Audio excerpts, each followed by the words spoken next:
ஒரு கிலோவுக்கு 40 ரூபாய் விலை கிடைக்கும். வெள்ளை சுரைக்காய் சாகுபடி செய்ய தெரியுமா? இந்த ரகத்தை வளர்த்தால் மட்டுமே இந்த விலை கிடைக்கும்.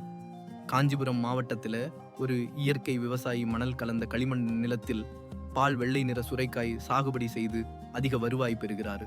ரசாயன உரங்களை முற்றிலும் தவிர்த்து இயற்கை உரங்களை மட்டுமே பயன்படுத்தி இந்த சாகுபடியை செய்கிறாரு. சுரைக்காய் சாகுபடிக்கு முக்கிய ரகசியம் என்ன தெரியுமா?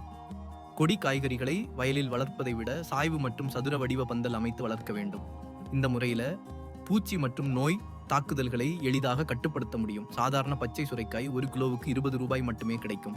ஆனால் இந்த பால் வெள்ளை நிற சுரைக்காய் ஒரு கிலோவுக்கு 40 ரூபாய் வரை விலை கிடைக்கிறது. நாட்டு ரகங்களை தேர்வு செய்து சாகுபடி செய்தால் மட்டுமே இந்த அதிக வருவாய் கிடைக்கும். இந்த விவசாய கீரை, வேர்க்கடலை, காய்கறிகள், பழங்கள் போன்ற பல பயிர்களையும் இயற்கை முறையில வளர்த்து வருகிறார். இந்த முறையை பின்பற்றினால் உங்களும் அதிக வருவாய் பெற முடியும்.